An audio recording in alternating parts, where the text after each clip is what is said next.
Pinakita ko lang kung paano kainin ang aking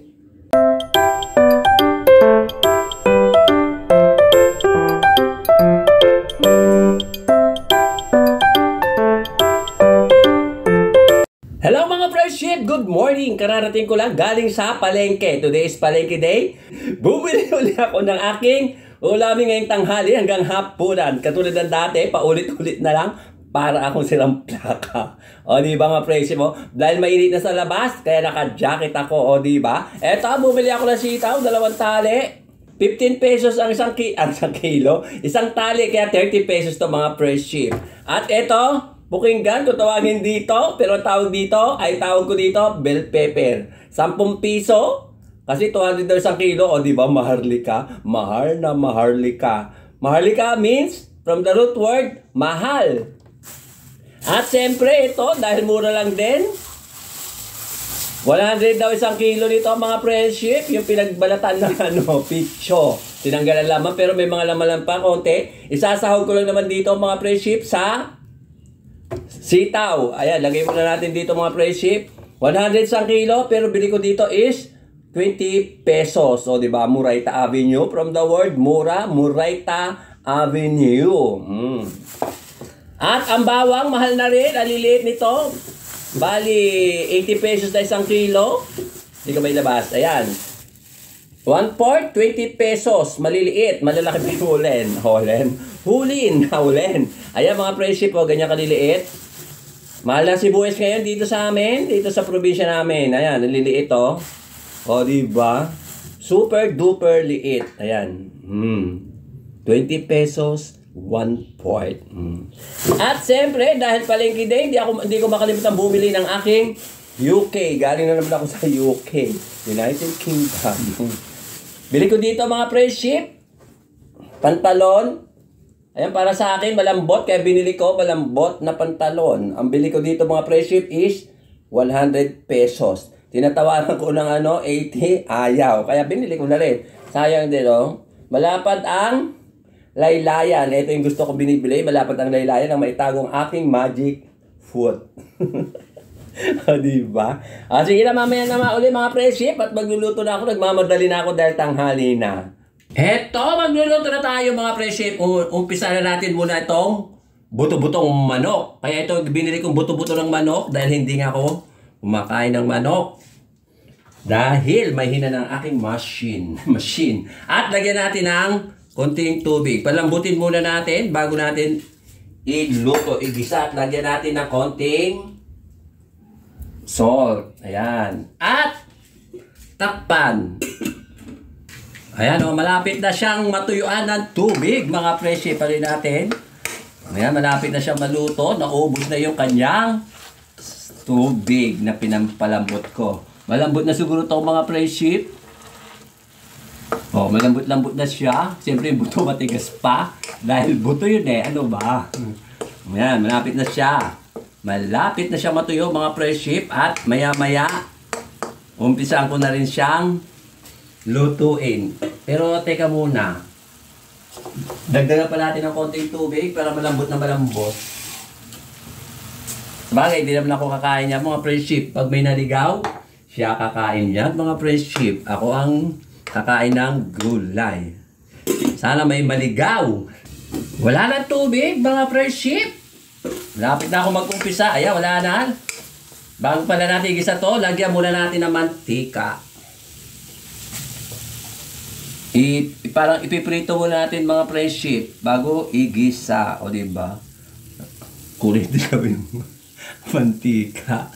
Dilaw na dilaw. Kala mo may star margarine. Yan. Piprito muna natin mga friendship bago natin igisa. Ano ba? Nabubulol na naman at kiss. Tom Jones na ba ako mga friendship? Okay na to? Kanina ko pa ito piniprito. Okay na siguro. Tanghali na eh. Pantabi-tabi muna kayo mga buto-buto. Buto-buto ng manok. At umpisa na natin mag-gisa. Ito ang bawang. Ayan. O diba? Daming bawang. Gisa-gisa muna natin. Gawin muna natin golden brown. Ayan. Naging golden brown na ang bawang, sumobra na yata. Lagyan na natin ang sibuyas. Ayan. Purple onion. Mas masarap kasi mga friendship pagka ganyan kulay ng bawang at saka yung sibuyas na luto. At isusunod na natin ang isang platitong kamatis, tomato without sauce. Ayan mga friendship.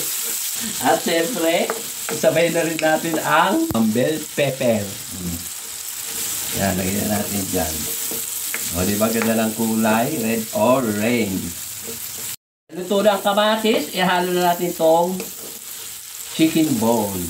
Okay na siguro ito mga friendship. Ilalagay na natin ang ito. Isang tambak na sitaw, string bones. Ay, string bones. String beans. Ano ba? Kakamali-mali na naman ako mga friendship. O diba dami? At nalagay na natin ang cubes. Yan. Lagyan natin ng konting paminta, bechin, toyo. Ayan, toyo. Ito yung tinatawag na adobong sitaw na may chicken bone. O, diba? Tsaka natin, ako lang pala, halu-haluin.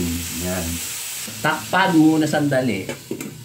Tingnan natin mga friendship kung ano nangyari. Ayan, siyempre ganyan na nangyari.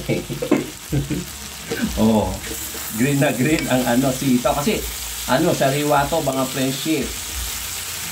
Ay, mukha yata na Jurassic Park na ilalim. Lagyan ko nga ng konting sabaw. Yan, lagyan natin ng walang katapusang hugas tubig. At haluin natin.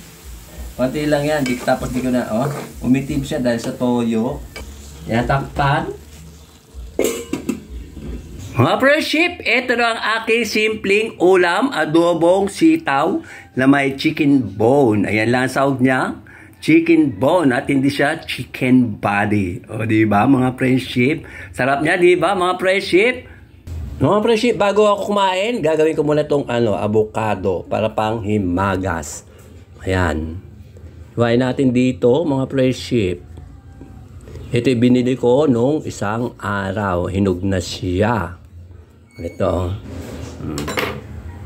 Natin, mga friendship. O, ayan, ganda ng loob. Ganda. O, diba? Ay, ano kaya itong maitim na ito? Uli natin. Ay, sama na yan. Lagay natin dito. Lagay natin dito, mga friendship. Yan. Diba? Kaalit niya, pero hinog na siya.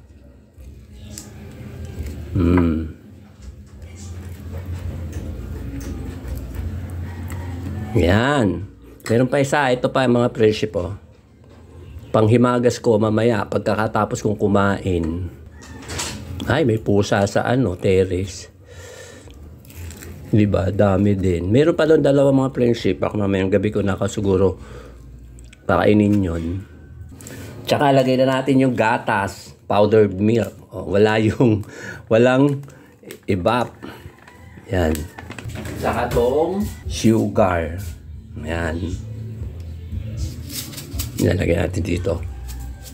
Haluin ko mo lang ganyan.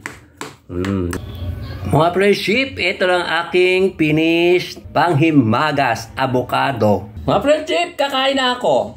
Anong oras na? Alas 12:30 na.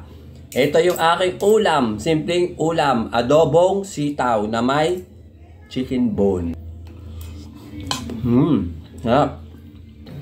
Ito, naalala ko pala to, sabi nakalagay dito, all around sauce. All around sarsa sauce ng bayam.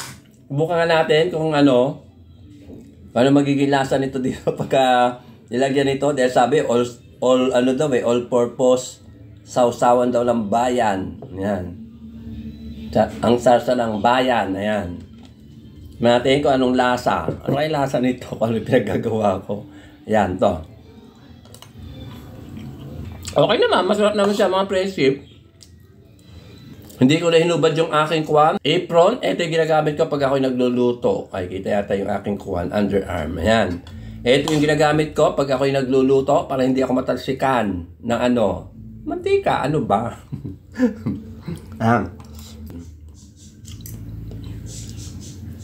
Sarap.